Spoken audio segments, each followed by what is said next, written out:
Patek di musim hujan, sudah seperti penyakit menahun di lahan pertanian kita. Nyatanya, semua perawatan yang kita lakukan, ada hubungannya dengan infeksi penyakit ini. Selain menggunakan fungisida saja, ada banyak hal yang perlu dipersiapkan agar serangan jamur patek berhenti.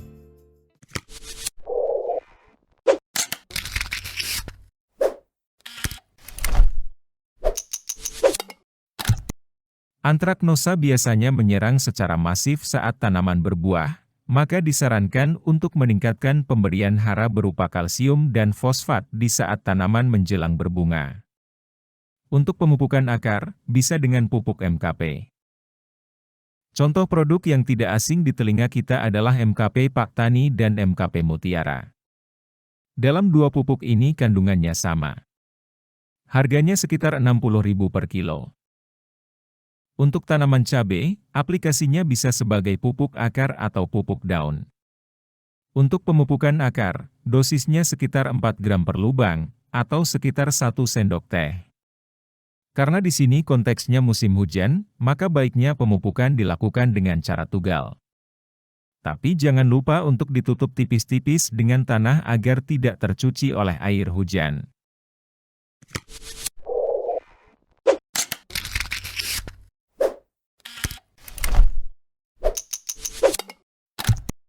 Apabila turun hujan pada malam hari, lakukan penyemprotan mineral pelindung tanaman untuk mengurangi keasaman pada permukaan tanaman, terutama buah.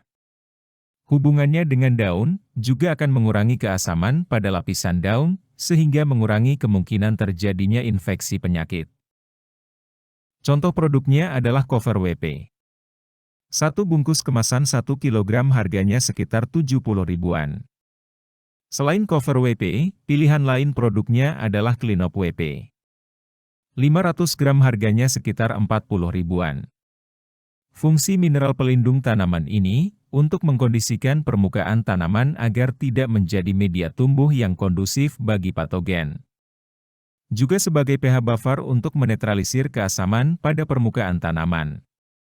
Pemakaian produk ini juga bisa berfungsi sebagai penyebar, perata, dan perekat bila juragan menggunakan fungisida yang bentuknya tepung atau WP.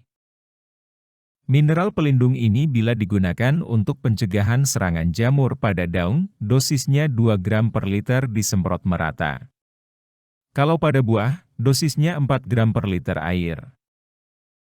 Untuk membantu mengatasi dan menghambat penyebaran jamur, dosisnya 2 gram per liter disemprotkan bersama fungisida kontak berbentuk WP. Ini bila sudah terjadi serangan pada tanaman. Kalau hanya untuk mengurangi keasaman pada permukaan tanaman, aplikasinya secara tunggal tanpa campuran bahan lain.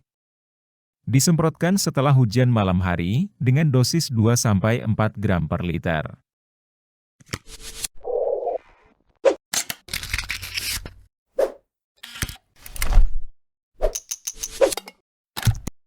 Hindari penggunaan pupuk daun yang bersifat asam selama tanaman berbuah. Untuk pemupukan daun perangsang buah di fase generatif, bisa pakai Kalinet.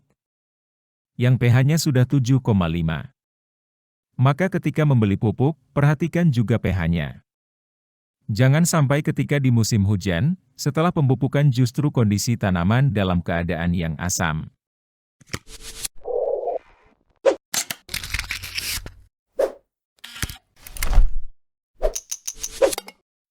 CaCO3 adalah kalsium karbonat. Di musim hujan kita butuh kalsium untuk memperkuat dinding sel tanaman. Paling baik dengan aplikasi kalsium karbonat berbentuk partikel tepung tidak larut air. Karena bentuk ini tidak meninggalkan lapisan asam pada permukaan buah. Contoh produknya adalah pupuk kalsium Super Cap Tawon. Harganya hanya sekitar 17 ribuan saja. Opsi lainnya, bisa dengan pupuk Manohara. Harganya hampir sama, juga dengan kandungan yang mirip lebih dominan kalsium karbonatnya. Dengan dinding sel yang kuat, penggunaan pupuk ini akan mencegah infeksi jamur dan layu, tanpa meninggalkan asam pada permukaan tanaman.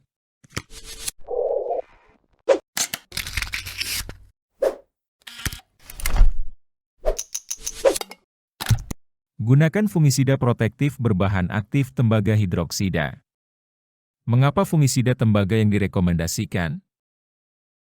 Karena fungisida dengan bahan aktif tembaga hidroksida memiliki dua fungsi sekaligus. Bisa mengendalikan segala jenis jamur dan bakteri tanpa pandang bulu. Spektrumnya juga luas. Contoh produknya adalah Champion, Funguran, atau Kopside.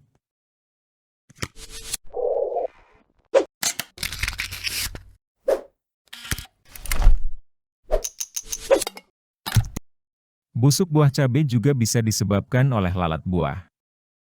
Maka pengendaliannya adalah dengan insektisida yang bisa membunuh serangga ini. Saya rekomendasikan Juragan pakai Decis dari Bayer atau Kurakron dari Esien Genta. Dua insek ini harganya termasuk murah. Sekitar 40 ribuan saja, per kemasan 100 ml. Dengan dua pilihan insektisida tadi, aplikasinya juga bisa sekaligus mengendalikan hama ulat gerayak dan hama kutu penyebab keriting daun.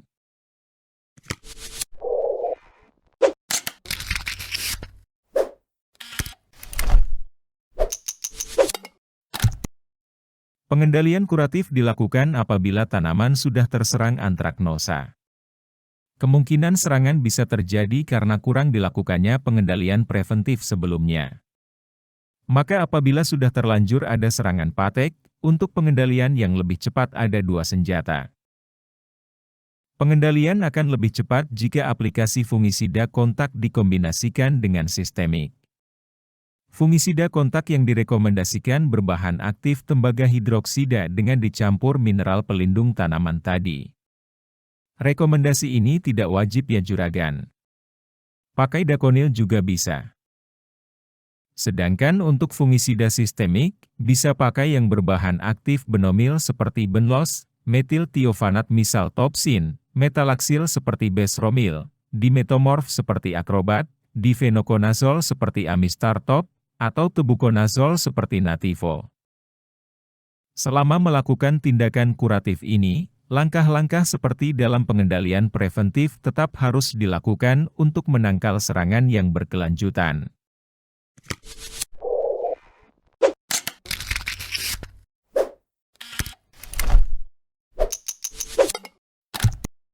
Setiap tanaman yang mengalami serangan hama dan penyakit, tentu tidak mampu berproduksi secara normal. Sebagian organ telah rusak, dan metabolisme tanaman mengalami gangguan. Oleh karenanya, selain upaya-upaya pengendalian hama dan penyakit, harus disertai upaya pemulihan kondisi tanaman agar kembali tumbuh dan berkembang dengan baik. Pemulihan tanaman dilakukan dengan pemberian pupuk mikro melalui daun untuk menormalisasi kinerja enzim-enzim, dan merangsang pembentukan hormon-hormon alamiah bagi pembentukan sel-sel baru secara lebih cepat. Contoh pupuk mikro yang bisa digunakan adalah Merauke Vitoflex atau Vitaron. Unsur mikro di dalamnya sudah ada dalam bentuk kelat sehingga lebih mudah diserap tanaman. Penggunaannya akan memperbarui sel-sel tanaman setelah serangan hama dan penyakit. Waktu dan interval aplikasi tidak harus menunggu hingga masalah antraknosa ini tuntas. Tetapi dibarengkan dengan aplikasi pestisida secara rutin. Jadi, bisa kita tarik kesimpulan ada 7 jenis produk yang diperlukan untuk mengatasi patek pada tanaman cabai. Kiranya itu saja, dan semoga bermanfaat. Sampai jumpa lagi pada kesempatan berikutnya.